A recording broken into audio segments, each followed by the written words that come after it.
जो पुरानी क्लासेस थी उसमें हम लोगों ने ऑक्सीडेशन नंबर किसी भी एक गिवन कंपाउंड का स्ट्रक्चर वाइज और रूल्स वाइज कैसे कैलकुलेट करते हैं इस बारे में हम लोगों ने ऑलरेडी डिस्कशन कर लिया था। अभी हम लोगों का जो नेक्स्ट पार्ट स्टार्ट होने वाला है जो इलेक्ट्रोकेमिस्ट्री के लिए भी काफ़ी आवश्यक है, that is balancing. Redox reactions को आपको बैलेंस करते आना चाहिए। वैसे तो बहुत सारी मेथड्स हैं जिनके वाया आप किसी भी रेडॉक्स रिएक्शंस को बैलेंस कर सकते हो, बट बस एक बात का ख्याल रखना, जो 10th क्लास में हम लोग hit and trial method use करते थे एक नॉर्मल केमिकल रिएक्शन को बैलेंस करने के लिए, वो तरीका आप यहाँ पे यूज़ नहीं कर सकते क्योंकि रेडॉक्स रिएक्शंस में चार्जेस की इन्वॉल्वमेंट रहती है और चार्जेस की इन्वॉल्वमेंट की वजह से यहाँ पर एटम्स को बैलेंस करने के अलावा यहाँ पे दो पैरामीटर्स बहुत इंपॉर्टेंट होते हैं। आप लोगों के एटम्स तो बैलेंस होने ही चाहिए, ठीक है। अगर एटम्स को आप बैलेंस कर रहे हो तो इनडायरेक्टली आप कर क्या रहे हो, law of conservation of mass, इसको तुम चाहो तो अपना लॉन्ग फॉर्म में लिख लेना। लेकिन रेडॉक्स रिएक्शन में एटम्स को बैलेंस करने के अलावा आप लोगों को एक और चीज़ को बैलेंस करना होता है, दैट इज चार्ज को बैलेंस करना होता है। अगर आपने चार्ज को बैलेंस नहीं किया है, ठीक है, तो फिर वो आप लोगों की रेडॉक्स रिएक्शन अनबैलेंस रहेगी। तो बेसिकली इस चैप्टर में हम लोगों को टोटल 2 मेथड्स के साथ डील करनी है। अभी जो मैं एक मेथड सिखा रही हूँ वो मेरी वैसे कोई पर्सनली खास पसंदीदा मेथड नहीं है। मुझे इसके बाद जो एक सेकंड मेथड होती है आयन इलेक्ट्रॉन मेथड, ये मुझे बहुत ज़्यादा पसंद है, बट मुझे ऑक्सीडेशन नंबर वाली मेथड जो है उतनी कोई ज़्यादा खास अच्छी नहीं लगती। अगर कोई मुझे चॉइस देता है तो मैं यूजुअली अपनी बैलेंसिंग आपकी जो नेक्स्ट मेथड है आयन इलेक्ट्रॉन उस वाले से करती हूँ, ना कि ऑक्सीडेशन नंबर से। बट वो तुम्हारी चॉइस पे डिपेंड करता है कि तुम्हें कौन सी मेथड पसंद आती है, क्योंकि अगर तुम पेपर दे रहे हो तो पेपर में तुम लोगों के पास जो सवाल रहेंगे वो कैसे रहेंगे, आपके पास एक सवाल सब्जेक्टिव नहीं रहेगा, ऑब्जेक्टिव रहेगा। तो उसमें ऑब्वियस है कि आप लोग किसी भी मेथड से बैलेंस करो, उससे कोई फर्क नहीं पड़ता। हाँ, इवन बैलेंसिंग में इस बात का भी काफ़ी महत्व होता है कि आप कौन से मीडियम को यूज़ कर रहे हो, मतलब आप एसिडिक मीडियम में रेडॉक्स रिएक्शन बैलेंस कर रहे हो या फिर आप रिएक्शन को एक बेसिक मीडियम में बैलेंस कर रहे हो। दोनों चीज़ों की अपनी अच्छी खासी इंपॉर्टेंस होती है। तो यूजुअली हम लोग ये अज्यूम करके चलते हैं कि अगर आप लोगों को मीडियम नहीं दिया है तो हम एसिडिक मान के चलते हैं, ठीक है। अच्छा, और अगर मान लेते हैं उसने मेंशन कर दिया है तो हम लोग फिर उस मीडियम को एसिडिक बोला है तो एसिडिक के अकॉर्डिंग, बेसिक बोला है तो बेसिक के अकॉर्डिंग।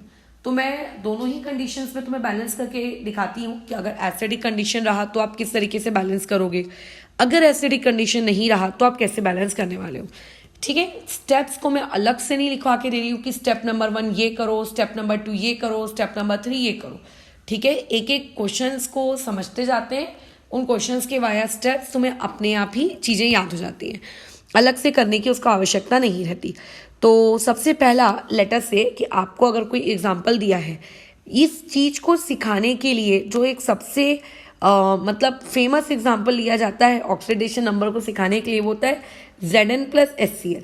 Zn प्लस HCl को हम लोग लेते हैं और Zn प्लस HCl के वाया इस चीज़ को पहले समझते हैं। देखो, तो Zn प्लस HCl और उसके बाद ये बना रहा है आप लोगों का ZnCl2 प्लस यहाँ पर आप लोगों का H2, ठीक है, ओके।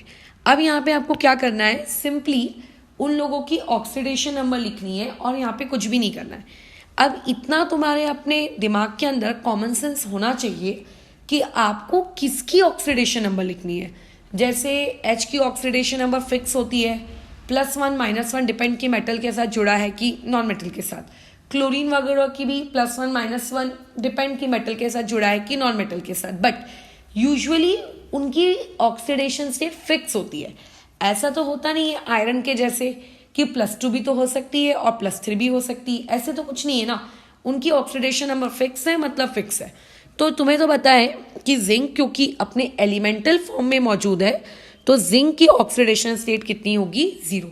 अगर कोई भी एलिमेंट अपने प्योर फॉर्म में मौजूद होता है उसकी एलिमेंटल स्टेट में, नेचुरली अकरिंग स्टेट में, तो वो 0 होता है। अच्छा, अब अगर वो ZnCl2 बन गया तो वहां पे Zn की ऑक्सीडेशन स्टेट क्या होगी, +2।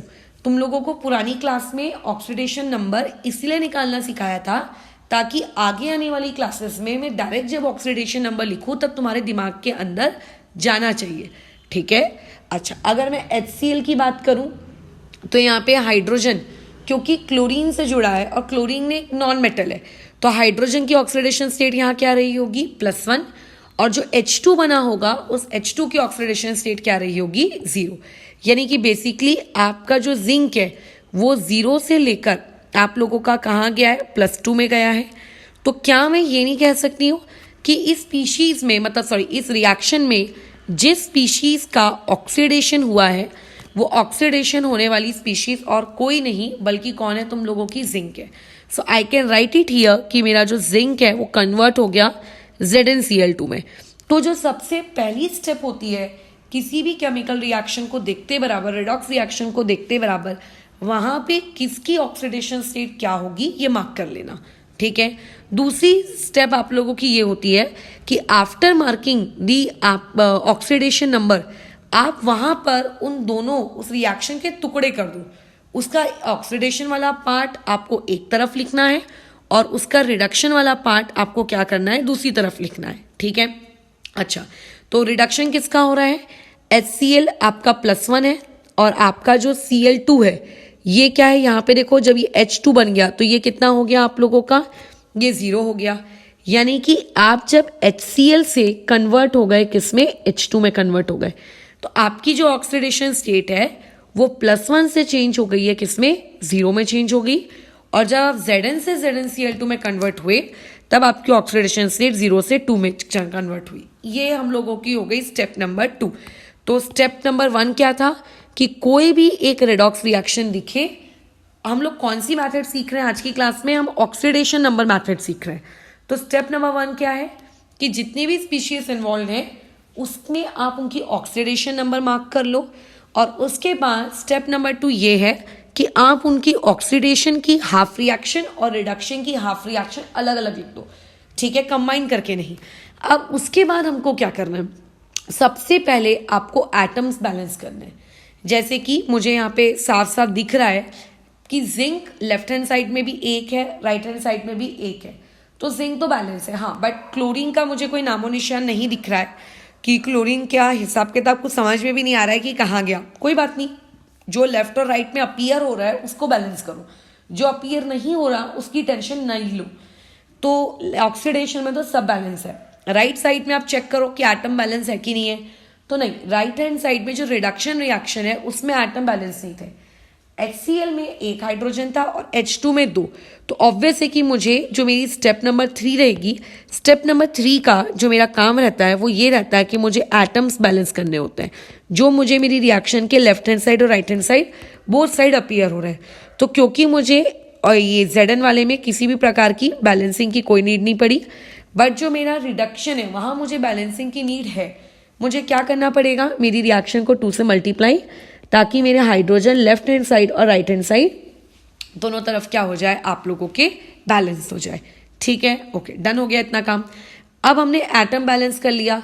एटम बैलेंस करने के बाद अब हम लोगों के पास जो स्टेप नंबर 4 होता है, स्टेप नंबर 4 में हम लोगों का गेम कुछ इस प्रकार से है कि हम लोगों को अब जो चीज़ बैलेंस करनी है वो बैलेंस करना होता है चार्ज, ठीक है। हमें क्या बैलेंस करना होता है, चार्ज बैलेंस करना होता है। चार्ज बैलेंस करने के लिए बेसिक अक्कल का प्रयोग करना है कि जिंक की पहले ऑक्सीडेशन स्टेट 0 थी, अब उसकी ऑक्सीडेशन स्टेट +2 हो गई, यानी कि उसने ऑक्सीडेशन किया। What do you mean by the term oxidation, थोड़ा सा तुमको इस बारे में आइडिया होना चाहिए कि ऑक्सीडेशन का मतलब क्या होता है। ऑक्सीडेशन का मतलब होता है रिमूवल ऑफ इलेक्ट्रॉन, मतलब आपको इलेक्ट्रॉन्स रिमूव करने। और जो ये वर्ड होता है रिडक्शन, रिडक्शन का मतलब क्या होता है, एडिशन ऑफ इलेक्ट्रॉन्स, कि आपको इलेक्ट्रॉन्स और ऐड करने हैं।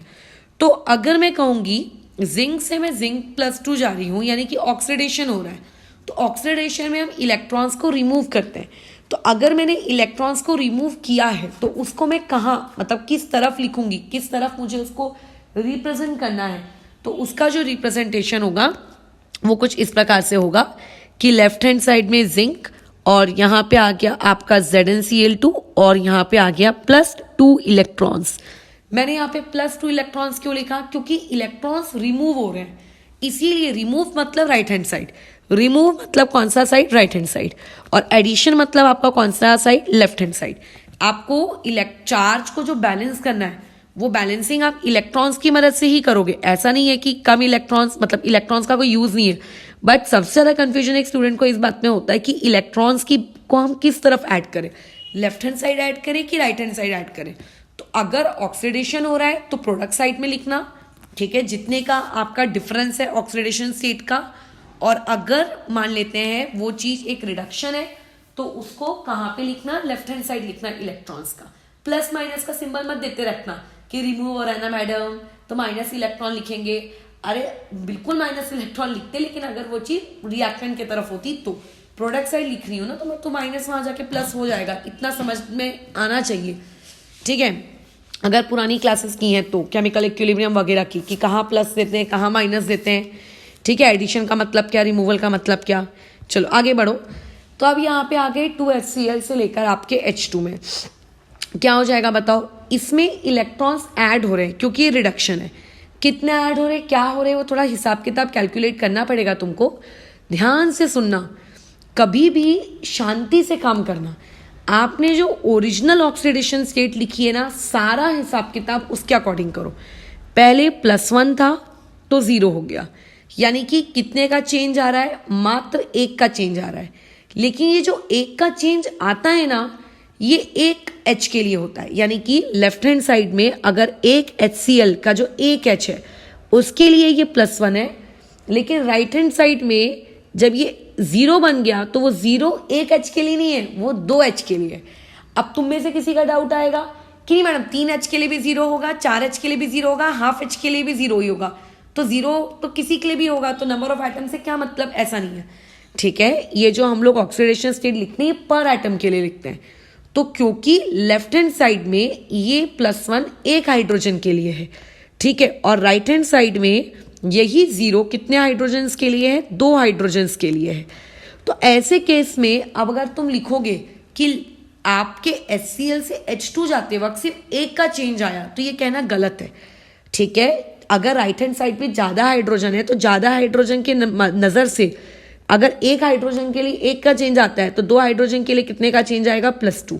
और इधर तो 2 हाइड्रोजन के लिए ऑलरेडी आपको चेंज दिया हुआ है 0 का, यानी कि बेसिकली आप +1 से 0 नहीं जा रहे हो, आप +2 से 0 जा रहे हो। इस बात का ध्यान रखना, ये होती है सबसे बड़ी मिस्टेक कि नंबर ऑफ एटम्स के रिस्पेक्ट में हम नहीं सोचते, ठीक है। अच्छा, 2 इलेक्ट्रॉन्स यहाँ पे मुझे क्या करने हैं, ऐड करने हैं। तो ऐड में कहाँ करूंगी इसको, आपके लेफ्ट हैंड साइड में, यानी कि रिएक्टेंट की तरफ। ये हो गए 2 इलेक्ट्रॉन्स मेरे ऐड, डन, यहाँ तक काम। ये हो गई स्टेप नंबर 4। अब स्टेप नंबर 5 जो होती है, स्टेप नंबर 5 में जो आपने बेसिक मैथमेटिक्स सीखा है ना क्लास 9th और 10th में, लीनियर इक्वेशन इन 2 वेरिएबल को सॉल्व करते थे, जिस स्पीशीज को आपको एलिमिनेट करना रहता था उसको आप सच दैट नंबर से मल्टीप्लाई करते थे कि ऐड या सब्ट्रैक्ट करते वो कैंसिल आउट हो जाए। तो यहाँ पे अभी आपको क्या करना है, एलिमिनेट करना है। किसको एलिमिनेट करना है, इलेक्ट्रॉन्स को। अगर आपको इलेक्ट्रॉन्स को एलिमिनेट करना है तो वो लेफ्ट हैंड साइड मतलब इन ऑक्सीडेशन पार्ट और आप लोगों का जो रिडक्शन पार्ट है, दोनों तरफ आप लोगों के इलेक्ट्रॉन्स जो होने चाहिए वो कैसे होने चाहिए, आप लोगों के इक्वल क्वांटिटी में होने चाहिए। अगर electrons left hand part right hand part दोनों इक्वल क्वांटिटी में है तो आप उसे क्या कर सकते हो, कैंसिल आउट कर सकते हो। अभी मेरी जो इक्वेशन नंबर 1 है इसमें भी 2 इलेक्ट्रॉन्स है, इक्वेशन नंबर 2 है इसमें भी 2 इलेक्ट्रॉन्स है, तो मुझे कुछ नहीं करना है, इक्वेशन नंबर 1 और इक्वेशन नंबर 2 को ऐड कर देना है। अगर मैं इन दोनों इक्वेशन को ऐड करूंगी तो ये क्या हो जाएगा, जिंक, यहाँ पे आ जाएगा ZnCl2 प्लस 2 इलेक्ट्रॉन, यहाँ पे आ जाएगा 2 times of HCl plus 2 electrons arrow, और यहाँ पे H2। अब जब मैं ऐड करूंगी तो ये वाला और ये वाला इलेक्ट्रॉन्स कैंसिल आउट हो गया, तो ये क्या हो गया आप लोगों के पास, Zn प्लस 2HCl, और फिर ये कितना हो गया ZnCl2 प्लस H2। तुम्हें लगेगा कि अरे यार ये क्या चीज़ है, ये तो हम लोग 10th क्लास में भी पढ़ के आए हैं। तो बिल्कुल ये चीज़ तो आप 10th क्लास में भी पढ़ कर आए हो, बट बेसिकली इससे भी कॉम्प्लेक्स रेडॉक्स हम लोग पढ़ेंगे, तब तुम्हें इसकी इंपॉर्टेंस समझ में आएगी इन सारी स्टेप्स की। तो अभी ये हो गई आपकी स्टेप नंबर 5। अब आते हैं आखिरी स्टेप में जो कि बहुत इंपॉर्टेंट है। आपको चेक करना है कि weather atoms are balanced or not, ठीक है, weather atoms are balanced or not. Oxygen और हाइड्रोजन को छोड़ दो, ठीक है, बाकी आइटम्स को चेक करो। तो फिलहाल क्योंकि जिस तरीके से मैंने बैलेंसिंग की है इस क्वेश्चन में सारे आइटम्स बैलेंस हैं, तो मुझे ऐसा क्या लग रहा है कि हाँ मेरी जो हो चुकी है रिडॉक्स रिएक्शंस वो कंप्लीट है। ये मेरा फाइनल आंसर होगा। तो मतलब मेरा जो फाइनल आंसर है वो ये है Zn + 2HCl और ZnCl2 + H2। समझ रहे हो? बस डन। अब लेकिन इससे थोड़े से हम लोग कॉम्प्लेक्स क्वेश्चंस लेते हैं। जब कॉम्प्लेक्स क्वेश्चंस लोगे तब तुम्हें समझ में आएगा कि अच्छा ऐसे किया जाता है क्वेश्चंस को। जैसे आप लोगों को दिया हुआ है KMNO4, ठीक है, प्लस यहाँ पे है आप लोगों का H2SO4, प्लस यहाँ पे आ जाएगा K2C2O4, एरो आ गया, एरो के बाद क्या आ गया MnSO4, और उसके बाद आ गया प्लस CO2, और उसके बाद आ गया K2SO4। देखो ध्यान से देखो, इस क्वेश्चन में साफ साफ पता चल रहा है कि H2SO4 है, यानी कि ये क्वेश्चन आप लोगों का एसिडिक मीडियम में, ठीक है। ये क्वेश्चन ऑलरेडी कैसे मीडियम में है? आपका एसिडिक मीडियम में। तो फिलहाल अभी मैं तुम्हें एसिडिक और बेसिक के रिस्पेक्ट में तो यार पढ़ा ही नहीं रही हूँ, अभी तो मैं नॉर्मल तुम्हें बैलेंसिंग करना सिखा रही हूँ। ये तो सोच ही नहीं रहे कि हम लोग एसिडिक मीडियम में है कि बेसिक मीडियम में, राइट? वो हम लोग बाद में सोचेंगे। फिलहाल द स्टेप नंबर 1, आपको हर एलिमेंट की क्या लिख लेनी चाहिए? Oxidation state. एसिड या बेस की ऑक्सीडेशन स्टेट लिख के कोई मतलब नहीं है, क्योंकि एसिड या बेस उस पर्टिकुलर रिएक्शन में एक मतलब मीडियम के जैसे वो एक्ट कर रहे हैं कि उसका पीएच मेंटेन करने का काम, उनका वो रोल नहीं है जो आपको बैलेंसिंग के लिए रिक्वायर्ड रहेगा, वो एंड में रिक्वायर्ड है। तो अभी उसको कुछ करो मत। KMNO4 में तुम खुद सोचो तुम किसकी ऑक्सीडेशन स्टेट निकालोगे? ऑब्वियस है मैंगनीज की ऑक्सीडेशन स्टेट निकालोगे। क्यों आप मैंगनीज की ऑक्सीडेशन स्टेट निकाल रहे हो? क्योंकि K की तो ऑक्सीडेशन स्टेट फिक्स रहेगी, ऑक्सीजन की फिक्स है, तो ऑब्वियस है कि मैंगनीज की निकालेंगे। H2SO4 मेरे फिलहाल कोई काम का नहीं है, इसको फिलहाल मैं वैसे का वैसे ही रखूँ। K2C2O4 में मैं किसकी ऑक्सीडेशन स्टेट निकालूंगी? ऑब्वियस है कि कार्बन की ऑक्सीडेशन स्टेट निकालेंगे। राइट हैंड साइड में बन रहा है MnSO4, किसकी ऑक्सीडेशन स्टेट होगी? Mn की होगी। CO2 में किसकी ऑक्सीडेशन स्टेट होगी? C की होगी। और यहाँ पे K2SO4 में किसकी ऑक्सीडेशन स्टेट होगी? सॉल्ट है वो एक, कोई नीड नहीं आपको उसकी ऑक्सीडेशन स्टेट की। रीजन हम लोग लेफ्ट हैंड साइड में मैंगनीज की निकाल रहे हैं, तो राइट हैंड साइड में भी हमको एक मैंगनीज की निकालनी है ऑक्सीडेशन स्टेट, तो वो हमको मिल गया। लेफ्ट हैंड साइड में हम कार्बन की निकाल रहे हैं ऑक्सीडेशन स्टेट, तो राइट हैंड साइड में भी आपको कार्बन की निकालनी है। एक यही दो रहता है ना यार, और क्या रहेगा? एक ऑक्सीडाइज होगा, एक रिड्यूस होगा, तीसरी जैसी कोई चीज तो है ही नहीं। तो इनडायरेक्टली H2SO4 और ये जो K2SO4 है, ये मेरे लिए फिलहाल के किसी भी काम के नहीं है, ये मेरे लिए किसी भी काम के नहीं है। तो ऐसे में इन लोगों की इंपॉर्टेंस एट द एंड आएगी, फिलहाल नहीं आएगी। तो अभी फिलहाल मैं इसको भूल जाती हूँ। तो KMNO4 में मैंगनीज की ऑक्सीडेशन स्टेट होती है +7, और जब वो MnSO4 बना लेता है तो उसकी ऑक्सीडेशन स्टेट होती है +2। इसीलिए इस वीडियो को या इस क्लास में टॉपिक को सीखने से पहले जो तुम्हारे लिए बहुत ज़रूरी पार्ट है, तुम्हें पुरानी क्लासेस में ऑक्सीडेशन नंबर कैसे कैलकुलेट करते हैं ये आना चाहिए। अगर तुम्हारे पुरानी क्लास में ऑक्सीडेशन नंबर कैसे कैलकुलेट करते हैं अगर तुम्हें ये नहीं आता है तो यार तुम मतलब फिर अभी कुछ में समझ ही नहीं आएगा तुमको, तो मत ही देखो फिर तो अभी आगे। अच्छा, K2C2O4, K2C2O4 में जो आपका कार्बन है इसकी ऑक्सीडेशन स्टेट कितनी होती है? +3। ये मैंने एक कार्बन के लिए निकाला है, ठीक है, मैं नीचे लिख भी देती हूँ, फॉर 1 कार्बन एटम। फिर जब हम लोग CO2 में चले जाते हैं तो इसकी ऑक्सीडेशन स्टेट हो जाती है +4। तो बेसिकली हो क्या रहा है कि KMNO4 में +7 है, MnSO4 में +2 है। तो when we are dealing with this equation तो हमें साफ साफ दिख रहा है +7 से आप +2 में गए तो यहाँ पर क्या हो रहा है? रिडक्शन हो रहा है। और यहाँ पे आपके पास K2C2O4 था, आपके पास +3 ऑक्सीडेशन स्टेट थी, आप +4 में चले गए तो यहाँ पे साफ साफ दिख रहा है कि स्पीशीज का क्या हो रहा है? ऑक्सीडेशन हो रहा है। तो पहली स्टेप जो हमारी होती है कि हमें मार्क करके पता होना चाहिए कि ऑक्सीडेशन कौन हो रहा है, रिडक्शन किसका हो रहा है, वो हम लोगों ने कर लिया। नेक्स्ट स्टेप ये होती है कि आपको ऑक्सीडाइज स्पीशीज को अलग लिखना है और रिड्यूस्ड स्पीशीज को आपको अलग लिखना है। तो मैं अभी लिख देती हूँ, पहले ऑक्सीडाइज स्पीशीज के बारे में लिख देते हैं हम लोग।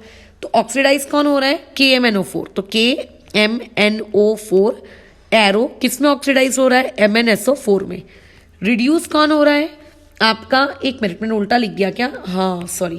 ऑक्सीडाइज कौन हो रहा है तुम लोगों का? K2C2 O4 किस में ऑक्सीडाइज हो रहा है, CO2 में, और रिड्यूस कौन हो रहा है आप लोगों का, KMNO4 जो कि पहले +7 था और अब वो बेचारा आप लोगों का +2 में चला गया, ठीक है, किस में कन्वर्ट हो गया, MnSO4 में।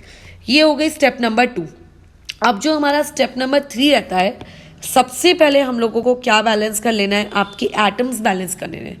तो अगर मैं एटम्स बैलेंस करने जाऊं तो ऑक्सीजन भी देखो अनबैलेंस्ड है, ये तो साफ साफ दिख रहा है, और ये भी दिख रहा है मुझे कि आप लोगों के जो कार्बन है वो भी अनबैलेंस्ड है। बट हमेशा हाइड्रोजन और ऑक्सीजन अगर आपको अनबैलेंस दिख भी रहे हैं तो आप आखिरी में बैलेंस करो, ठीक है, क्योंकि अगर आप एसिड प्रोवाइड कर रहे हो तो एसिड से देखो H+ मिल रहा होगा, अगर आप बेस प्रोवाइड कर रहे हो तो उससे भी OH तो कंट्रीब्यूट हो ही रहा होगा। तो फिलहाल बेसिकली आपको किसकी बैलेंसिंग पे फोकस रखना है, आपको उस एटम की बैलेंसिंग पे फोकस रखना है जिसकी आपने ऑक्सीडेशन स्टेट कैलकुलेट की है, बाकी तो टाइम पास है, ठीक है। तो यहाँ पे क्या हो जाएगा, K2C2O4। तो क्योंकि लेफ्ट हैंड साइड में आपके पास 2 कार्बन है और राइट हैंड साइड में 1 ही कार्बन है, तो साफ साफ दिख रहा है कि मेरे राइट हैंड साइड में आप लोगों का जो CO2 है वहां पे मैंने इसको 2 से मल्टीप्लाई कर दिया, और ऐसा करने के चक्कर में देखो मेरा ऑक्सीजन भी बैलेंस हो गया। इसीलिए याद रखना, ऑक्सीजन वगैरह को हम लोग सबसे आखिरी में बैलेंस करते हैं, इंक्लूडिंग हाइड्रोजन। इवन जब तुम लोग 10th क्लास में थे तो उस वक्त भी तुम्हें यही सिखाया गया होगा कि आप सबसे आखिरी में ऑक्सीजन और हाइड्रोजन को बैलेंस किया करो। अब आ जाते हैं रिडक्शन के बारे में। तो रिडक्शन में हम ऑक्सीडेशन स्टेट किसकी निकाल रहे हैं, मैंगनीज की कैलकुलेट कर रहे हैं। तो मैंगनीज तो यार दोनों तरफ बैलेंस्ड है, तो यहाँ पे आपको एटम्स को बैलेंस करने की किसी भी प्रकार की कोई भी आवश्यकता नहीं है, KMNO4, और ये कन्वर्ट हो रहा है आप लोगों के MnSO4 में। डन। अच्छा, स्टेप नंबर 3 के बाद अब जो नेक्स्ट स्टेप होती है स्टेप नंबर 4, वो बहुत इंपॉर्टेंट है। उसमें आपको एक्चुअली में चार्ज बैलेंस करना है with the help of electrons. But charge balance करने से पहले आपको ऑक्सीडेशन नंबर पता होनी चाहिए। तो यहाँ पे इस कार्बन की ऑक्सीडेशन नंबर X की वैल्यू कितनी है, 3। X मतलब कार्बन की ऑक्सीडेशन स्टेट। लेकिन ये जो 3 वैल्यू आई, ये तो एक कार्बन के लिए आई, ठीक है, ये जो 3 वैल्यू आई ये कितने के लिए आई, आपके एक कार्बन के लिए आई। But I am talking about for 2 carbons, क्योंकि लेफ्ट में तो 2 कार्बन्स हैं, तो 2 कार्बन्स के लिए यही चीज कितनी हो जाएगी, 6। लेफ्ट में से जब हम राइट में गए तो इस कार्बन की वैल्यू, इस एक कार्बन की वैल्यू कितनी थी, X = 4 थी, बराबर। इस एक कार्बन की वैल्यू कितनी थी, X = 4 थी, बराबर, X = 4 थी। बट क्योंकि लेफ्ट हैंड साइड में यही ऑक्सीडेशन स्टेट 2 कार्बन के लिए है, तो मुझे इसको भी 2 कार्बन में कन्वर्ट करना पड़ेगा। तो ये क्या हो जाएगा, 2X = 8। अभी आप किस में कन्वर्ट हो गए, 6 से 8 में कन्वर्ट हो गए, यानी कि आपके पास कितने इलेक्ट्रॉन्स का चेंज आया, 2 इलेक्ट्रॉन्स का चेंज आया। ऑक्सीडेशन हुआ है। ऑक्सीडेशन का मतलब क्या होता है, इलेक्ट्रॉन्स को रिमूव किया गया है। रिमूव करने का जो प्रोसेस होता है वो हम कहाँ पे लिखते हैं, वो हम लोग राइट हैंड साइड में लिखते हैं।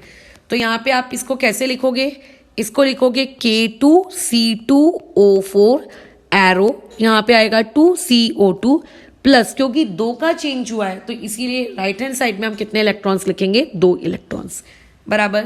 अच्छा, अब राइट हैंड साइड में आ जाओ। तो राइट हैंड साइड में अब हम आते हैं KMNO4 की बैलेंसिंग के लिए। तो मैंगनीज एक ही है और एक मैंगनीज के लिए X की वैल्यू है 7, और जब यही मैंगनीज राइट हैंड साइड चला गया तो इस X की वैल्यू हो गई 2। तो बेसिकली 5 इलेक्ट्रॉन्स का चेंज आया है, बट ये एक रिडक्शन है। रिडक्शन का मतलब होता है इलेक्ट्रॉन्स ऐड करना। तो हमको करना क्या है, आपका जो KMNO4 है उसके 5 इलेक्ट्रॉन्स ऐड करने हैं, ये इस तरीके से। ये हो गई स्टेप नंबर 4। अब जो स्टेप नंबर 5 है, स्टेप नंबर 5 में तुम्हें क्या करना है, आपको इलेक्ट्रॉन्स को क्या करना है, बैलेंस करना है।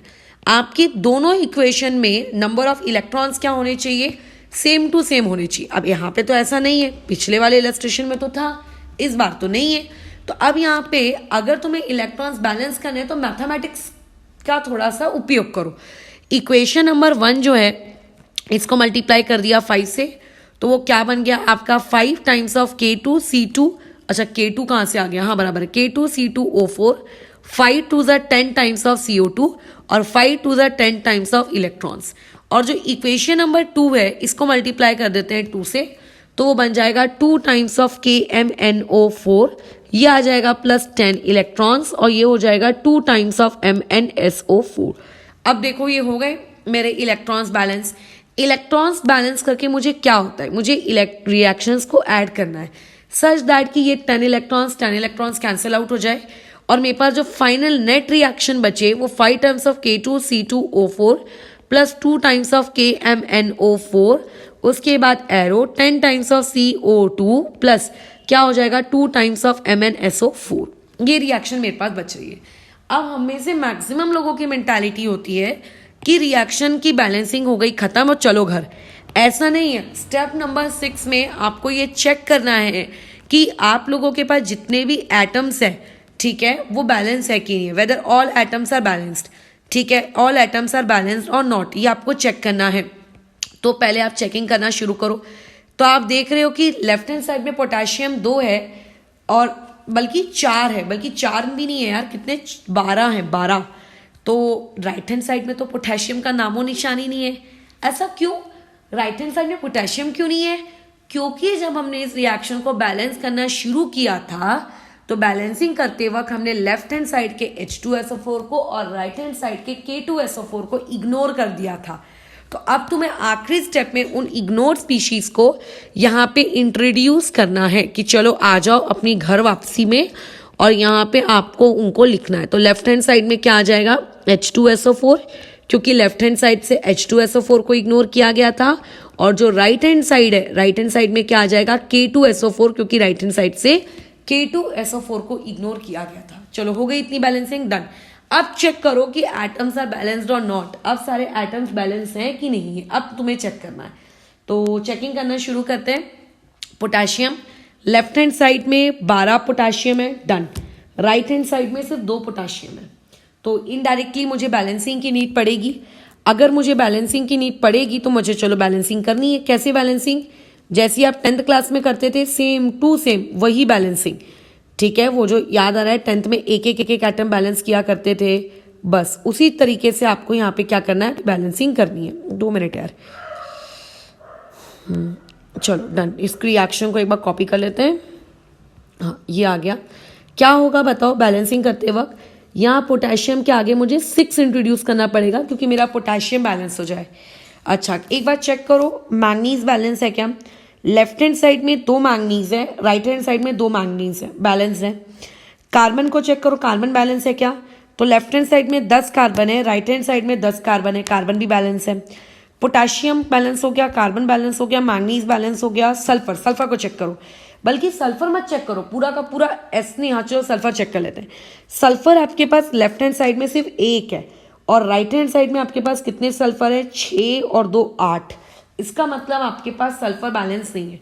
तो सल्फर की बैलेंसिंग के लिए मुझे यहाँ पे 8 इंट्रोड्यूस करना पड़ा, यानी कि अब indirectly manganese, potassium, carbon, sulphur, ये चारों स्पीशीज बैलेंस हो गई हैं। अब सिर्फ तुम लोगों के क्या बचते हैं? ऑक्सीजन और हाइड्रोजन बैलेंस करना बाकी है।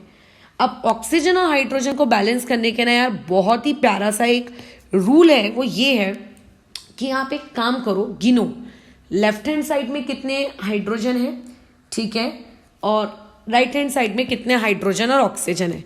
तो अगर मैं लेफ्ट हैंड साइड में ऑक्सीजन की गिनती करती हूं तो लेफ्ट हैंड साइड में ऑक्सीजन कितने हैं? 5 4 20, 2 4 8, तो 20 + 8 दैट इज 28, और 8 4 32। अरे बाप रे, चलो बहुत बेसिक मैथ्स कमजोर हो गई है। 5 4 20, 2 4 8 और 8 4 32, यानी कि लेफ्ट हैंड साइड में तुम लोगों के पास 60 ऑक्सीजन एटम्स हैं।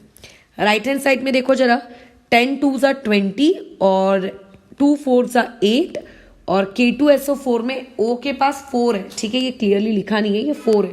4 6 24, यानी कि तुम लोगों के पास 20 + 24 44, 44 + 8 दैट इज आप लोगों का कितना? 52। यहाँ पे 52 ऑक्सीजन है, मतलब ऑक्सीजन राइट हैंड साइड में कम है। कितने ऑक्सीजन कम है? 8। मतलब यहाँ पे आप लोगों की ऑक्सीजन की क्या है? डिफिशियंसी है। तो जिस तरफ ऑक्सीजन कम होते हैं, याद रखना ऑक्सीजन की बैलेंसिंग के लिए हम H2O को प्रयोग करते हैं, ठीक है। हम ऑक्सीजन की बैलेंसिंग में के लिए किसका प्रयोग करते हैं? H2O का प्रयोग करते हैं। अगर आपको ऑक्सीजन और हाइड्रोजन बैलेंस करना है तो आप H2O का प्रयोग करोगे। कितने आपके पास ऑक्सीजन कम है? 8 ऑक्सीजन कम है। तो आप कहाँ कम है? राइट हैंड साइड में कम है, तो आप वहां पे ऐड कर दोगे 8 टाइम्स ऑफ H2O। इससे क्या होगा? राइट हैंड साइड में 8 ऑक्सीजन बैलेंस हो गए। और तुम आखिरी में अगर आप चेक करो तो ऑटोमेटिकली तुम्हारे अब हाइड्रोजन भी बैलेंस हो गए होंगे।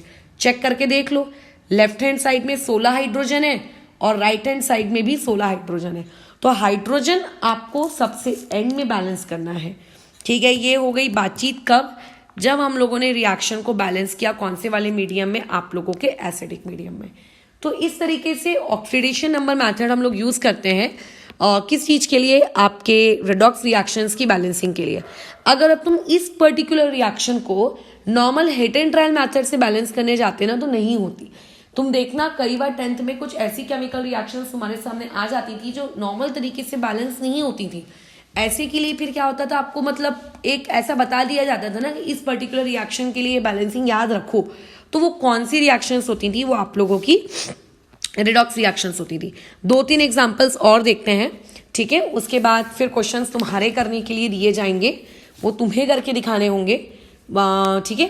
तो पहले वाला जैसे कि आपको दे के रखा है FeCl3 प्लस आपके पास है H2S एरो, यहाँ पे हो गया FeCl2 प्लस यहाँ पे आ गया S और यहाँ पे आ गया HCl। फटाफट ऑक्सीडेशन नंबर मार्किंग का काम कर लो। FeCl3 में Fe की ऑक्सीडेशन स्टेट +3, H2S में मैं किसकी ऑक्सीडेशन स्टेट निकालूंगी? सल्फर की, ठीक है? क्योंकि हाइड्रोजन की फिक्स है तो ऑब्वियसली सल्फर ही रहेगा, तो ये आएगा -2 सल्फर की। FeCl2 में Fe की ऑक्सीडेशन स्टेट आएगी +2, सल्फर की आएगी 0 और HCl की निकालने की नीड नहीं है क्योंकि मैंने Fe की ऑक्सीडेशन स्टेट ली थी जो कि मुझे राइट हैंड साइड में एक और Fe मिल चुका है जिसमें मुझे साफ साफ दिख रहा है कि ये रिडक्शन हुआ है। लेफ्ट हैंड साइड में मैंने सल्फर की ऑक्सीडेशन स्टेट को कैलकुलेट किया था तो राइट हैंड साइड में भी सल्फर को ही कैलकुलेट करेंगे। साफ साफ दिख रहा है कि ये वाली स्पीशीज क्या हो गई है? ऑक्सीडेशन। तो हमें बड़ी बड़ी आंखों से दिख रहा है कि रिडक्शन किसका हो रहा है और ऑक्सीडेशन किसका हो रहा है, बराबर। अभी रिडक्शन में FeCl3 कन्वर्ट हो रहा है किस में? आप लोगों के FeCl2 में। ऑक्सीडेशन में आप लोगों का जो H2S है वो कन्वर्ट हो रहा है किस में? आपके S में। Done, okay. ये हो गई स्टेप नंबर 1। स्टेप नंबर 2 में आपको क्या करना है? एटम बैलेंस करना है। एटम बैलेंस की नीड है क्या यहाँ पे? पहले तो वो चेक कर लो एकदम तेजी से। तो बिल्कुल यहाँ पे एटम बैलेंसिंग की नीड लग रही है। हम लोगों के क्लोरीन वगैरह बैलेंस नहीं है यार, तो क्लोरीन बैलेंस कर लेते हैं। वैसे तो यूजुअली हम लोग उनको बैलेंस करते हैं जिन लोगों की ऑक्सीडेशन स्टेट हम कैलकुलेट कर रहे हैं। Fe की ऑक्सीडेशन स्टेट आप कैलकुलेट कर रहे हो, वो ऑलरेडी बैलेंस्ड है, तो काय को Fe में अपना सर खपाना है? इससे बेटर है कि आप किसको बैलेंस करो? क्लोरीन को, क्योंकि क्लोरीन दोनों साइड अपीयर हो रहा है। सादी बैलेंसिंग है 10th क्लास की, ये मैंने इसको बैलेंस कर दिया। ये बैलेंस हो गया कि नहीं हो गया? बिल्कुल हो गया। ऐसा हमें लग रहा है, बट मत करना, ठीक है? आपको ऐसा लग रहा है कि दोनों तरफ क्लोरीन है, बैलेंस कर दो, मत करना। रीजन, आप लोगों के पास एक HCl भी है, वहां भी तो क्लोरीन है यार, उसके बारे में तो सोचो। तो हमेशा उसी एटम को बैलेंस करना जिसकी आप ऑक्सीडेशन स्टेट निकाल रहे हो। अगर वो पहले से बैलेंस्ड है तो आप उस पर्टिकुलर स्टेप को छोड़ दो और आगे अपना बढ़ जाओ। तो फिलहाल रिडक्शन साइड में मुझे किसी भी प्रकार की बैलेंसिंग की जरूरत नहीं है, ना ही मुझे बैलेंसिंग की जरूरत आप लोगों के राइट हैंड साइड में है। Done, okay. अब आ जाते हैं आप लोगों के स्टेप नंबर 3 में। स्टेप नंबर 3 में अपनी गाड़ी बढ़ाओ। स्टेप नंबर 3 में आपको क्या करना होता है? चार्ज बैलेंस करना होता है। चार्ज बैलेंस करने के लिए बहुत जरूरी है कि आपको ऑक्सीडेशन नंबर पता हो पर एटम। तो Fe की ऑक्सीडेशन स्टेट पर एटम +3 होती है और यहाँ पे भी Fe क्योंकि एक ही है तो इसकी जो +2 ऑक्सीडेशन स्टेट है वो भी पर एटम है। तो चेंज भी हम पर एटम के लिए निकालेंगे। तो कितने का चेंज हो रहा है? मात्र 1 इलेक्ट्रॉन का चेंज हो रहा है, वो भी रिडक्शन में। रिडक्शन में हम लोग क्या करते हैं? रिडक्शन में हम इलेक्ट्रॉन को ऐड करते हैं, ठीक है? तो ये क्या हो जाएगा? FeCl3 प्लस 1 इलेक्ट्रॉन मैंने ऐड किया, कन्वर्ट हो गया FeCl2 में। ऑक्सीडेशन में क्या हो रहा है? सल्फर की ऑक्सीडेशन स्टेट पहले कितनी थी? -2। फिर वही एक सल्फर राइट हैंड साइड में भी है यानी कि 0। तो पर एटम के लिए ऑलरेडी कैलकुलेशंस दी हुई हैं, ज़्यादा सर खचाने की ज़रूरत नहीं है। कितने का चेंज हुआ? 2 का। वो भी कहाँ पे हुआ? ऑक्सीडेशन में। ऑक्सीडेशन में हम लोग राइट हैंड साइड में इलेक्ट्रॉन्स लिखते हैं, तो ये आएगा 2 इलेक्ट्रॉन। 2 इलेक्ट्रॉन क्यों लिखा? क्योंकि 2 का चेंज हुआ, ठीक है, क्योंकि कितने का चेंज हुआ? 2 का। स्टेप नंबर 4 में आपको क्या करना होता है? इक्वेशंस में आपको इलेक्ट्रॉन्स को बैलेंस करना होता है। आपके इलेक्ट्रॉन्स बैलेंस होना बहुत जरूरी है। तो जो इक्वेशन नंबर 2 है वहां पे 2 इलेक्ट्रॉन है, और जो इक्वेशन नंबर 1 है वहां पे आप लोगों के पास सिर्फ 1 इलेक्ट्रॉन है। तो आपको क्या करना है? इक्वेशन नंबर 1 को मल्टीप्लाई करना है 2 से। तो क्या हो जाएगी आपकी equation number 1? 2 times of FeCl3 plus 2 times of electrons, यहाँ पे एरो देके 2 times of FeCl2। Equation number 2 को बैलेंसिंग की नीड नहीं है, ठीक है, क्योंकि जब मैं इक्वेशन नंबर 1 को और इक्वेशन नंबर 2 को इस तरीके से ऐड करूंगी तो देखो ये कट गया। तो आपके पास नेट रिएक्शन क्या आ गई? Net reaction 2 times of FeCl3 plus H2S और उसके बाद 2 times of FeCl2 plus S। ये हो गई स्टेप नंबर 4। स्टेप नंबर 5 में आपको ये चेक करना होता है कि आपके सारे एटम्स बैलेंस्ड हैं कि बैलेंस नहीं है, राइट। लेकिन एक बात का और ध्यान रखना कि आपकी जो स्टेप नंबर 5 होती है, जब आप इसमें ये चेक करते हो कि आपके सारे एटम्स बैलेंस है कि नहीं है, तो एक बार इस चीज को ऊपर जरूर चेक कर लेना कि कहीं आपने ऑक्सीडेशन की हाफ रिएक्शन और रिडक्शन की हाफ रिएक्शन लिखते वक्त कहीं आपने कोई एक पर्टिकुलर स्पीशीज खा तो नहीं गए हो। जैसे यहां पे जब मैं ऑक्सीडेशन और रिडक्शन की हाफ रिएक्शन लिख रही थी तो मैंने HCl को इग्नोर कर दिया था। देखो मेरी ऑक्सीडेशन और रिडक्शन की हाफ रिएक्शन में कहीं पे भी HCl नहीं दिख रहा है आपको।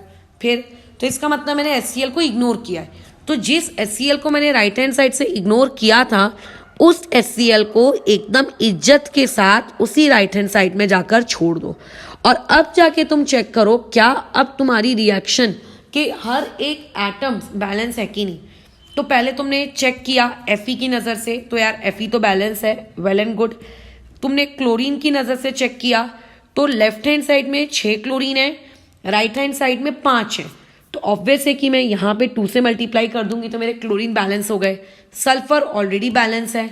ऑक्सीजन का तो कोई टेंशन ही नहीं है यहाँ पे कि H2O ऐड करना पड़ेगा। सोचो यहाँ पे ऑक्सीजन की कोई टेंशन नहीं है, सिंपल है। तो यहाँ पे बताओ हाइड्रोजन ऑलरेडी बैलेंस है, डन।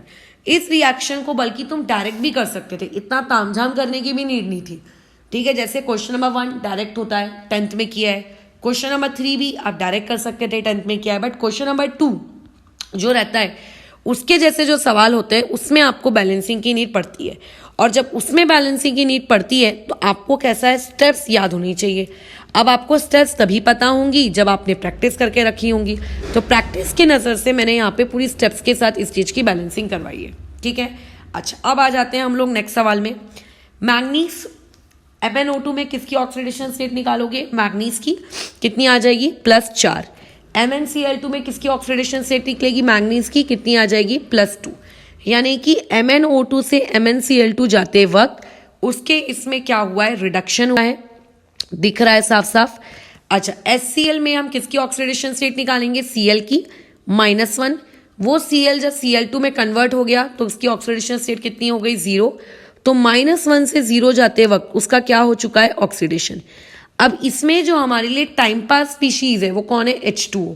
हम इस टाइम पास स्पीशीज को बाद में इंट्रोड्यूस करेंगे स्टेप नंबर 5 में, ठीक है। अभी हमारे वो किसी भी काम की नहीं है, ठीक है। अच्छा, एक तरफ ऑक्सीडेशन वाला पार्ट लिख लो, एक तरफ रिडक्शन वाला पार्ट। तो ऑक्सीडेशन किसका हो रहा है? HCl कन्वर्ट हो रहा है Cl2 में, और रिडक्शन किसका हो रहा है? आपका MnO2 कन्वर्ट हो रहा है किसमें? आप लोगों के MnCl2 में। स्टेप नंबर 1 हुआ। ये स्टेप नंबर 1 क्या होता है? सिंपली आपको ऑक्सीडेशन पार्ट और रिडक्शन पार्ट लिखना है। स्टेप नंबर 2 में आपको क्या करना है, स्पेसिफिकली आपने जिस एलिमेंट की ऑक्सीडेशन स्टेट कैलकुलेट की आपको उसकी बैलेंसिंग करनी है। तो आप ऑक्सीडेशन स्टेट किसकी कैलकुलेट कर रहे हो? क्लोरीन की। तो आप क्लोरीन को बैलेंस करो तो कितना हो जाएगा यहाँ पे? 2 टाइम्स ऑफ HCl, एरो के बाद यहाँ पे Cl2। यहाँ पे क्योंकि दोनों तरफ मैग्नीज ऑलरेडी बैलेंस्ड है तो मुझे यहाँ पे कोई भी बैलेंसिंग की नीड नहीं है। तो step number 2 done. Step number 3 में आपको चार्ज बैलेंस करना होता है, बट चार्ज बैलेंस करने के लिए जरूरी है कि आपको ऑक्सीडेशन स्टेट पता हो पर एटम। तो जैसे HCl में जो क्लोरीन की ऑक्सीडेशन स्टेट होती है -1, वो एक क्लोरीन की दी होती है, और रियलिटी में HCl में एक ही क्लोरीन है, यानी कि x इक्वल टू -1, ये मेरी इक्वेशन है। बट जब मैं राइट हैंड साइड गई तो ऑक्सीडेशन स्टेट आ गई 0। वो ऑक्सीडेशन स्टेट कितने क्लोरीन्स के लिए दी हुई है? 2 क्लोरीन के लिए, यानी कि वहां पे 2x इक्वल टू 0 दिया है। तो लेफ्ट हैंड साइड x में और राइट हैंड साइड 2x में, ऐसा नहीं चलेगा। दोनों या तो x में होना या तो दोनों 2x में होना। एंड यूजुअली हम दोनों को बड़े नंबर्स के साथ ही काम करते हैं। मतलब अगर राइट हैंड साइड में 2x है तो आपको लेफ्ट हैंड साइड में भी 2x क्रिएट करना है और फिर देखना है कितने का चेंज हुआ। तो -2 से आप 0 गए, कितने का चेंज हुआ? 2 का, वो भी किस में? ऑक्सीडेशन में। तो आप इस चीज को कैसे लिखोगे? 2 टाइम्स ऑफ HCl एरो, यहाँ पे Cl2 प्लस यहाँ पे कितना? 2 इलेक्ट्रॉन। ठीक है। मैंगनीज में x इक्वल टू 4 है और राइट हैंड साइड में x इक्वल टू 2 है। ऑलरेडी पर एटम के लिए दिया है, कितने का चेंज हुआ? 2 का चेंज हुआ। बट रिडक्शन में तो इस चीज को कैसे लिखा जाएगा? MnO2 प्लस 2 इलेक्ट्रॉन्स, क्योंकि रिडक्शन है, और यहाँ आ जाएगा MnCl2। ठीक है, ये मेरी चीज हो गई। This is my equation number 1, this is my equation number 2। अब जो मेरी स्टेप नंबर 4 होती है उसमें मेरे इलेक्ट्रॉन्स बैलेंस्ड होने चाहिए। अब यहाँ पे मेरे इलेक्ट्रॉन्स क्योंकि पहले से बैलेंस्ड हैं तो मुझे यहाँ पे कोई टेंशन नहीं है, सिर्फ मुझे इन दोनों रिएक्शंस को उठाना है और उठा के इन दोनों रिएक्शंस को सिंपली क्या कर देना है? ऐड कर देना है। MnO2 प्लस 2 इलेक्ट्रॉन्स, यहाँ पे आ जाएगा आप लोगों का MnCl2। When you will add it, 2 electron cancel हो जाएंगे, तो आप लोगों को जो स्पीशीज मिलेगी वो क्या होगी? 2 times of HCl plus MnO2, arrow देने के बाद यहाँ आएगा Cl2 प्लस यहाँ पे आ जाएगा MnCl2। डन, ये हो गई मेरी बैलेंसिंग डन। स्टेप नंबर 5 में आपको क्या करना होता है? स्टेप नंबर 5 में आपको ये एटम्स एक्चुअली बैलेंस करने होते हैं। बट एटम्स को बैलेंस करने से पहले, मतलब यू हैव टू चेक, ठीक है, you have to check whether your atoms are balanced or not. बराबर, you have to check whether your atoms are balanced or not. But balancing देखने से पहले एक बात जरूर देख लेना कि कहीं कोई तुमने एटम स्टार्टिंग में टाइम पास समझ के मॉलिक्यूल हटा तो नहीं दिया था। जैसे स्टार्टिंग में मैंने H2O को एक टाइम पास समझ के हटा दिया था, तो जहां से हटाया था यार वहां पे वापस से इसको इंट्रोड्यूस करो। तो मैंने इसको ही वापस से इंट्रोड्यूस कर दिया। ठीक है, अब मुझे क्या करना है? अब मुझे चेक करना है कि मेरे हर एटम्स बैलेंस है कि नहीं। मैंगनीज बैलेंस्ड है, क्लोरीन बैलेंस है क्या? नहीं, क्लोरीन बैलेंस नहीं है। राइट हैंड साइड में मेरे पास 4 क्लोरीन है और लेफ्ट हैंड साइड में सिर्फ 2 HCl है। तो इसका मतलब मुझे यहाँ पे क्या करना पड़ेगा? इसको अगेन 2 से ऐसे मल्टीप्लाई करना पड़ेगा ताकि वो 4 हो जाए। तो अब मेरा क्लोरीन बैलेंस हो जाएगा, यानी कि हो जाएगा 4 times of HCl plus MnO2। Manganese balance है, क्लोरीन बैलेंस है। अब चेक करो क्या आपके ऑक्सीजन बैलेंस है। तो राइट हैंड साइड में मेरे पास कितने ऑक्सीजन है? 2, और लेफ्ट हैंड साइड में मेरे पास कितने ऑक्सीजन है? सिर्फ 1। यानी कि मेरा जो राइट हैंड साइड है, राइट हैंड साइड में इलेक्ट्रॉन्स की कमी है, सॉरी ऑक्सीजन की डिफिशियंसी है। कितने ऑक्सीजन की डिफिशियंसी है वो चेक करो। कितने ऑक्सीजन की डिफिशियंसी है? सिर्फ 1 ऑक्सीजन की डिफिशियंसी है। तो जितने ऑक्सीजन की डिफिशियंसी होती है ना जिस तरफ, हम उतने H2O ऐड करते हैं। तो इसीलिए यहाँ पे एक H2O और ऐड हो जाएगा। तो इनडायरेक्टली आप लोगों के पास राइट हैंड साइड में कितने H2O क्रिएट हो गए? 2 H2O क्रिएट हो गए, ये ऐसे। ठीक है, ये चीज अगर तुम नॉर्मल तरीके से बैलेंस करने जाते तो तुम लोगों को बहुत ज्यादा वर्क लग जाता, प्लस बहुत ज्यादा तुम्हारा समय खराब होता और तुम्हारी ये बैलेंसिंग होती भी नहीं। ठीक है, अच्छा एक क्वेश्चन और देखते हैं, थोड़ा सा अच्छा वाला। ठीक है, उसके बाद फिर इस चीज को मैं ओवर करूंगी, क्योंकि एक ही टाइप के 50 सवाल लेकर कोई इंसान सीखता है ऐसा कोई लॉजिक नहीं होता। जिसको सीखना होता है ना वो एक इलस्ट्रेशन में भी सीखता है, और जिसको नहीं सीखना होता है उसके सामने अगर आप 10,000 इलस्ट्रेशंस भी लाके रख दो ना एक ही टॉपिक के, तो भी वो नहीं सीखेगा। ठीक है, तो अभी ये हम लोगों का कौन सा क्वेश्चन नंबर है? This is our question number 5। Already मैं 4 क्वेश्चन डिस्कस कर चुकी हूँ, लगे तो 1 या 2 और डिस्कस कर लेंगे अगर मुझे कोई अच्छे याद आए तो। ठीक है, but the most important thing कि जितना सीखना था अब तुम सीख चुके हो। चलो फटाफट मार्किंग कर दो। यहाँ पे I नेगेटिव की ऑक्सीडेशन स्टेट -1, यहाँ पे अगर मैं ऑक्सीडेशन स्टेट कैलकुलेट करूँ तो +5, यहाँ पे 0। तुम अभी मैं आगे तुम्हें सिखाऊंगी टाइप्स ऑफ रेडॉक्स रिएक्शंस, उसमें तुम बाद में इस चीज़ को देखोगे कि ये एक बहुत ही प्यारी सी रिएक्शन है, इसका एक बहुत ही प्यारा सा नाम होता है, बट अभी फिलहाल उसमें हम नहीं घुसते हैं इसका नाम क्या है इस रिएक्शन का। यहाँ पे देखो एक ही स्पीशीज, ये -1 वाली स्पीशीज की नज़र से अगर मैं देखूं तो ये क्या हो चुकी है, ऑक्सीडाइज हो गई है। और अगर मैं इसी -1 ये इसी आई वाली स्पीशीज के नज़र से देखूं तो ये यहाँ पे जाने के बाद क्या हो गई है, आप लोगों की ऑक्सीडाइज हो गई है।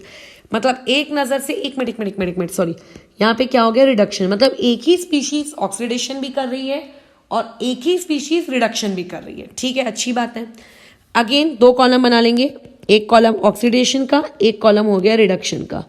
ऑक्सीडेशन वालों का नाम लिख दो। ऑक्सीडेशन कौन है, I- से लेकर आप लोगों का I2, नो I2, हाँ I2। और उसके बाद आप लोगों का लेट मी चेक, मैंने कुछ गड़बड़ कर दिया आई थिंक, नहीं कुछ गड़बड़ नहीं किया है। और रिडक्शन में क्या है आपका IO3 निगेटिव से लेकर I2। अब इसमें जो स्पेक्टेटर स्पीशीज है मेरे लिए, टाइम पास स्पीशीज, वो कौन है, ये दो।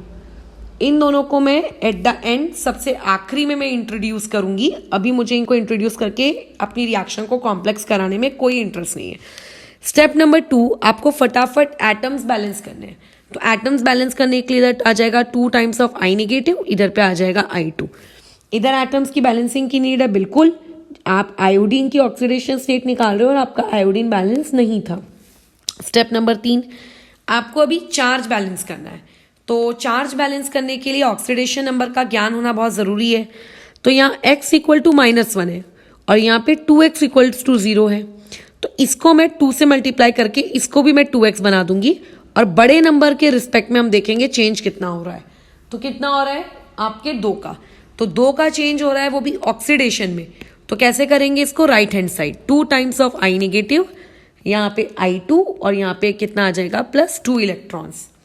राइट हैंड साइड में देखो, यहाँ पे I की ऑक्सीडेशन स्टेट कितनी थी, 5, बट ये x इक्वल्स टू 5 है और जो बाजू में 0 ऑक्सीडेशन स्टेट है वो 2x इक्वल्स टू 0 के लिए है। तो बेसिकली यहाँ से अगर मैं पूछूं कि 2x इक्वल्स टू कितना है तो 10, तो 2x इक्वल टू 10 से 2x इक्वल टू 0 जाने में कितने का चेंज आ रहा है, 10 का चेंज आ रहा है, बट रिडक्शन में आ रहा है।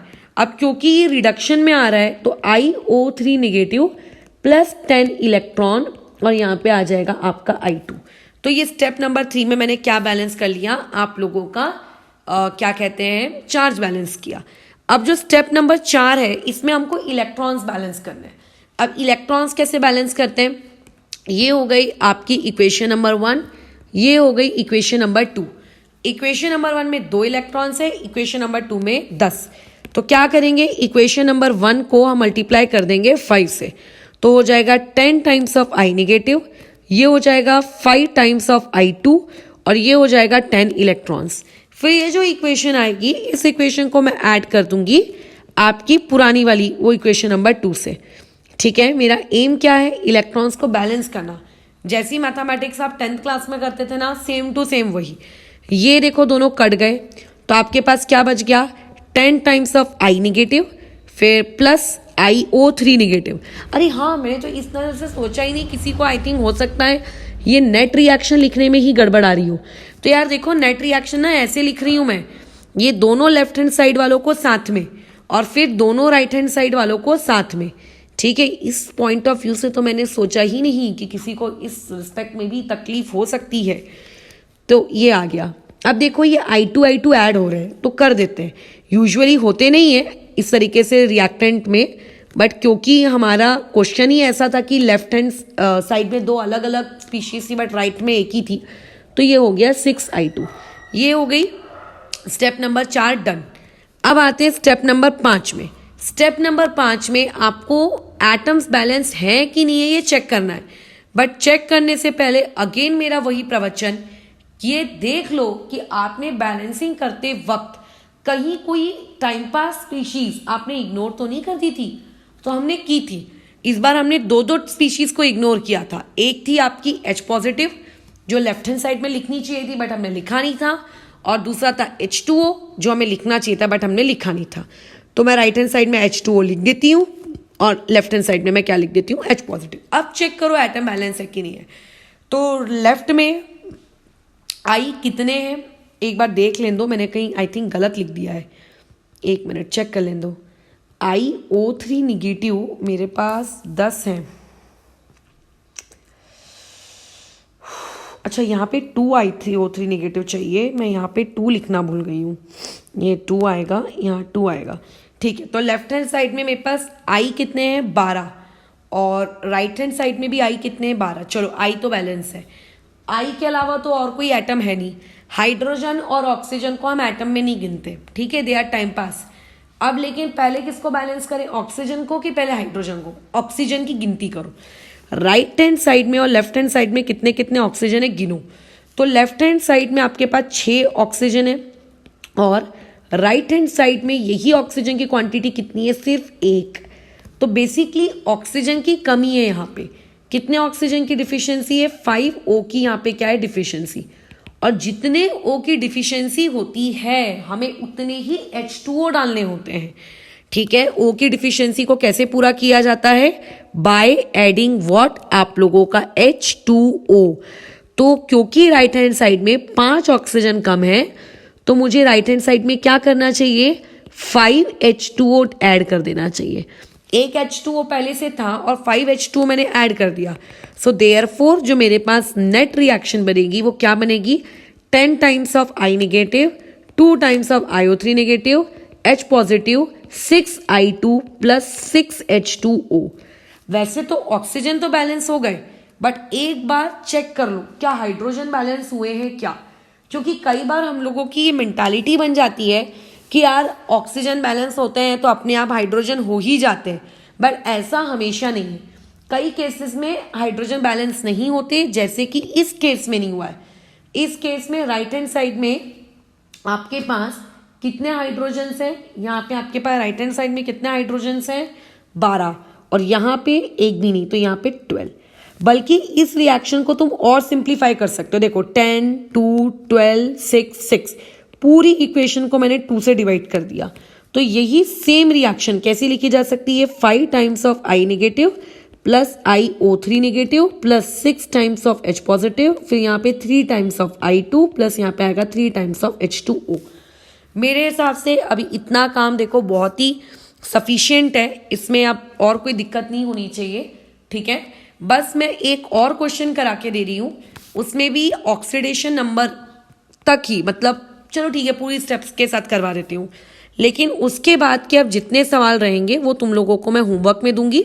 क्लास के दौरान एक एक कॉपी में करते जाओगे और मुझे चेकिंग कराते जाओगे, ठीक है।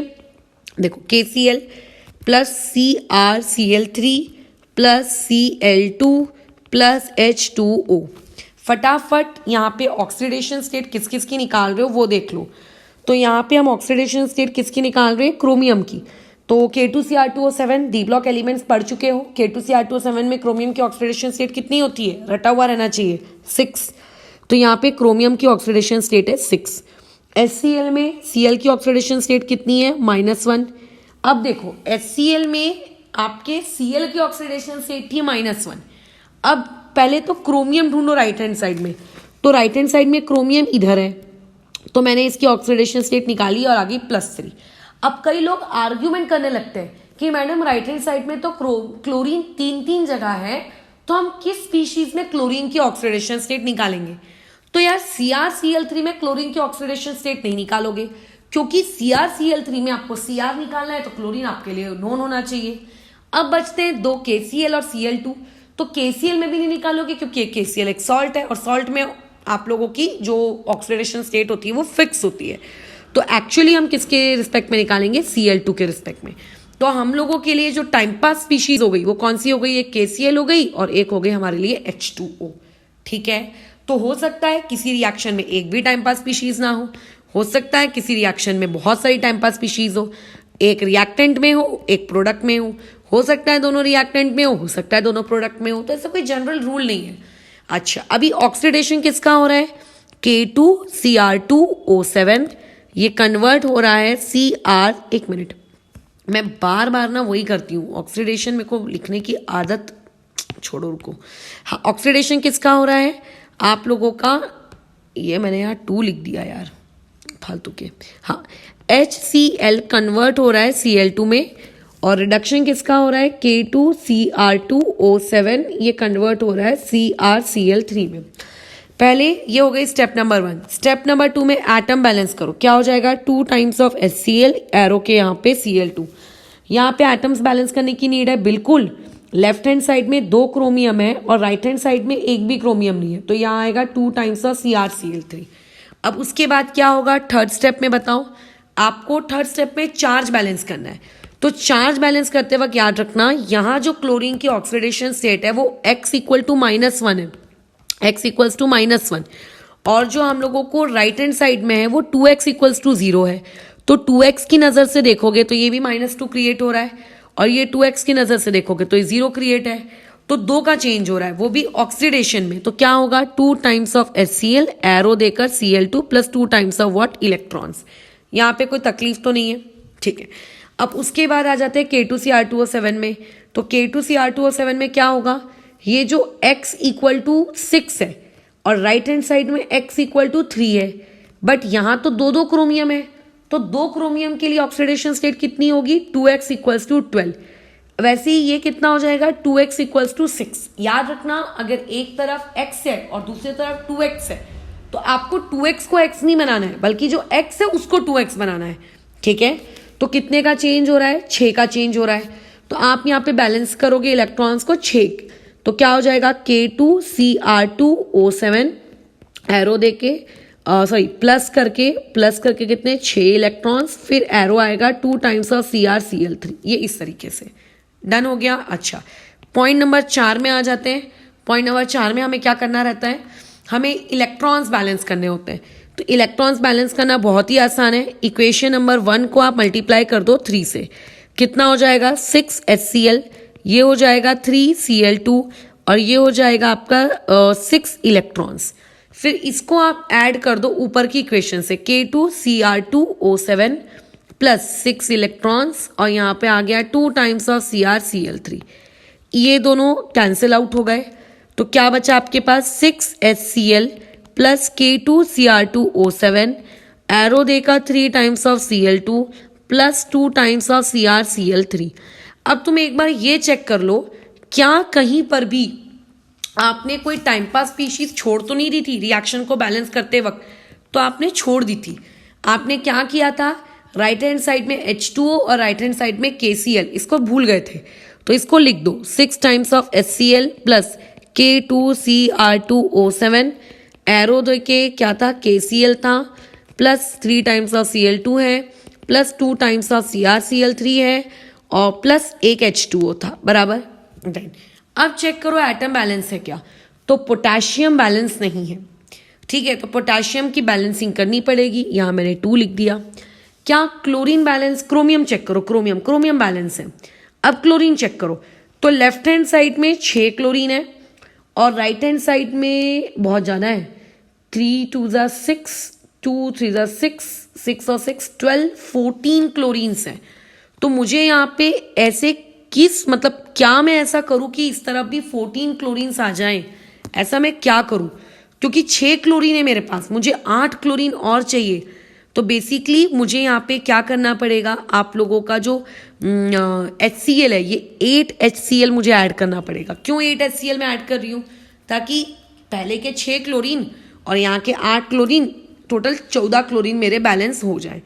अब क्लोरीन बैलेंस हो गए, अब चेक करो ऑक्सीजन बैलेंस है क्या। तो यहाँ पे 7 ऑक्सीजन है और इस तरफ 1 ऑक्सीजन है। साफ साफ दिख रहा है कि डिफिशियंसी राइट हैंड साइड में है, और वो भी कितने की डिफिशियंसी है, 6 की।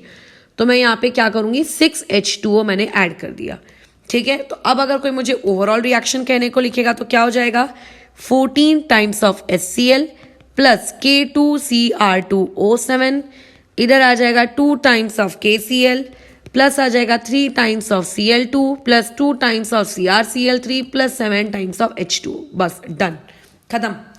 अब तुम चाहो, देखो क्लोरीन, पोटेशियम और क्रोमियम ये तो ऑलरेडी बैलेंस थे। ऑक्सीजन आपने अभी अभी H2O को ऐड करके आपने बैलेंस किया। एक बार आप चेक कर लो कि आपका हाइड्रोजन बैलेंस है कि नहीं है। तो यस, हमारा हाइड्रोजन भी बैलेंस है, सो वी आर डन, ठीक है। अब कुछ क्वेश्चंस मैं दे रही हूँ, जो तुम लोगों को अभी क्लास के दौरान कॉपी चेकिंग के दौरान मुझसे चेक कराने हैं।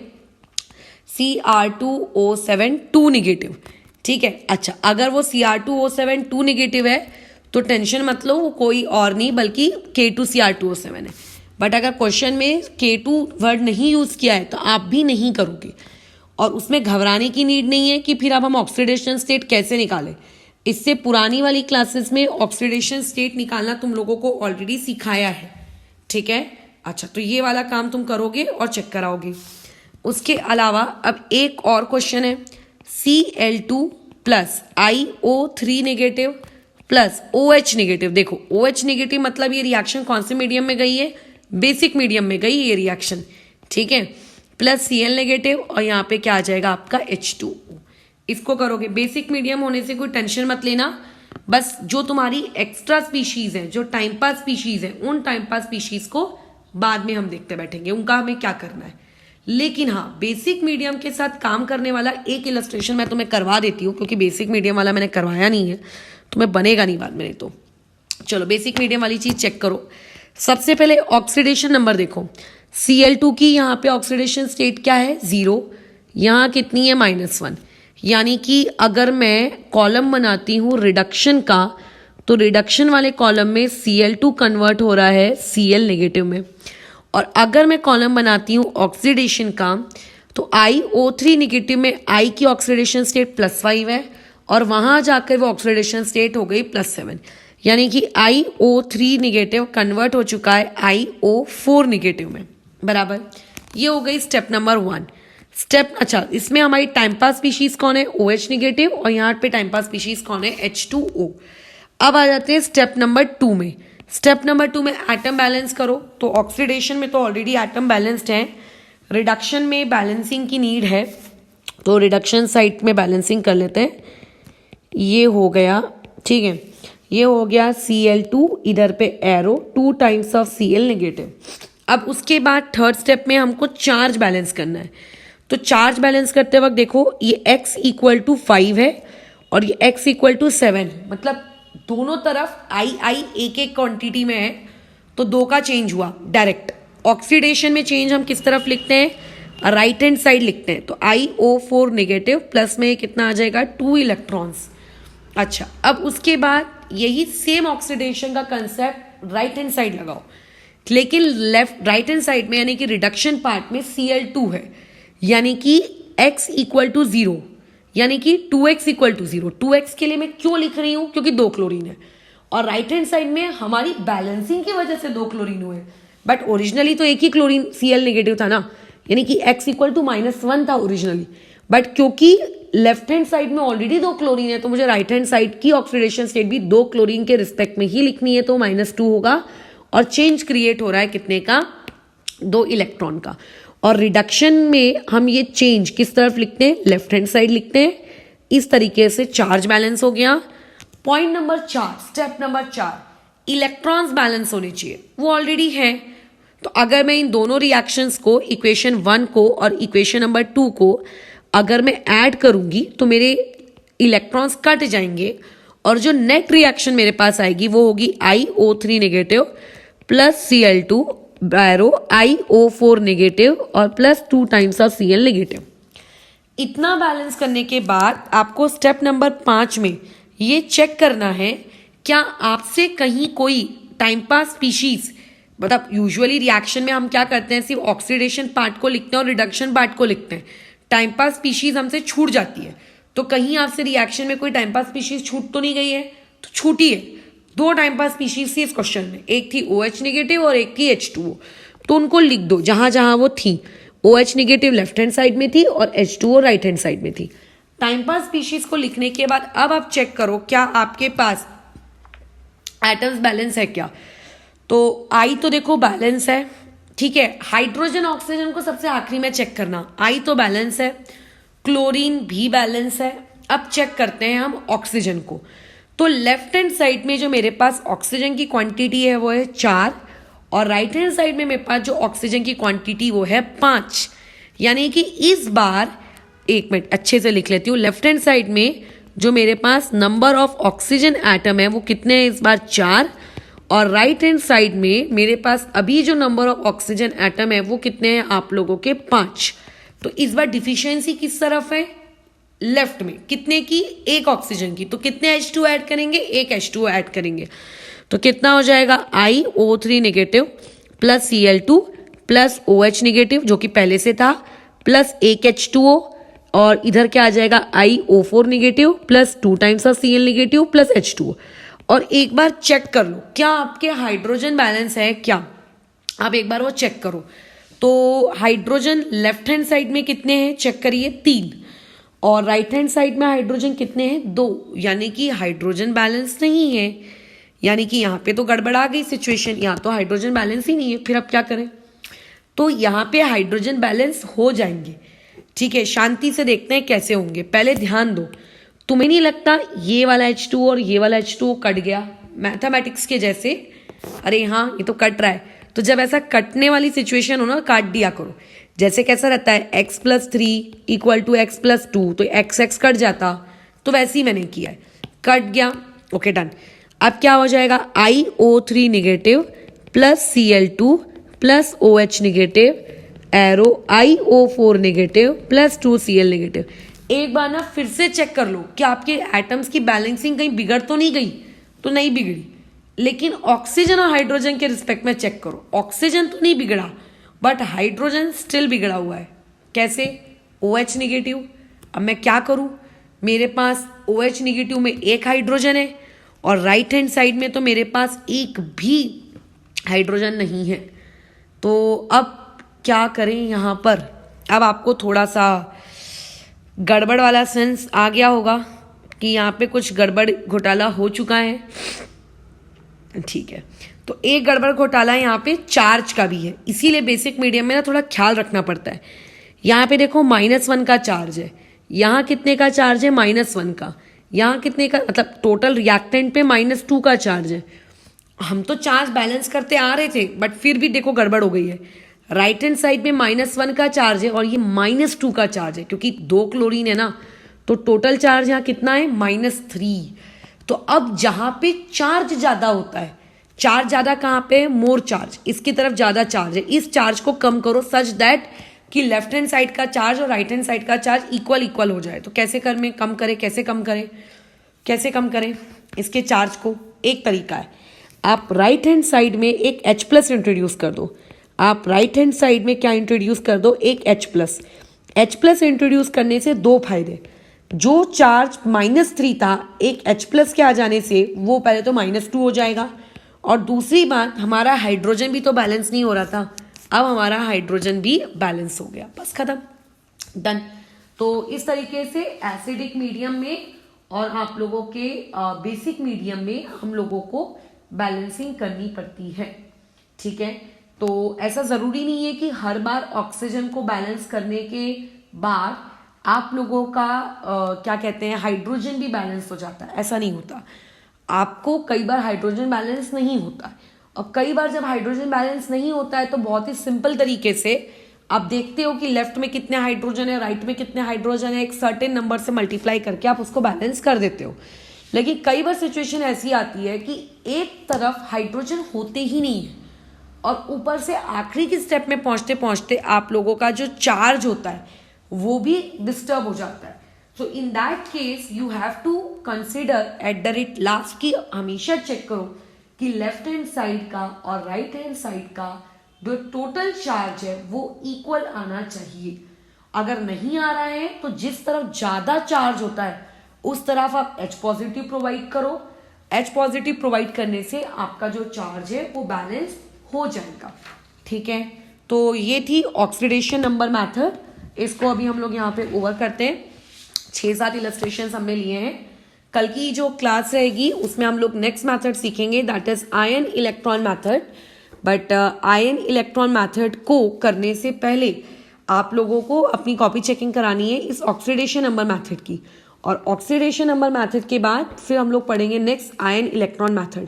दोनों ही आसान है, लेकिन पेपर में कभी ऐसा मेंशन करके नहीं आता है कि आपको कौन सी मेथड को यूज करना है। तो आप किसी भी मेथड को यूज करके बैलेंसिंग करो, फाइनल आंसर से हमें मतलब है। ठीक है। अच्छा, दूसरी चीज, कई बार अगर मीडियम मेंशन नहीं हो तो तुम एसिडिक भी ले सकते हो और मीडियम को तुम बेसिक भी ले सकते हो। तो मीडियम मेंशन नहीं है तो कुछ भी कंसिडर करो, या फिर नॉर्मल सोचो कि कोई मीडियम ही नहीं है, बट अगर H पॉजिटिव दिख रहा है मतलब वो एक एसिडिक मीडियम है, ठीक है, बस डन। तो बस इसी चीज़ से हम लोग अब इसको ओवर करते हैं, बाकी का काम अब कॉपी चेकिंग में और next math video ion electron method पे, ठीक है।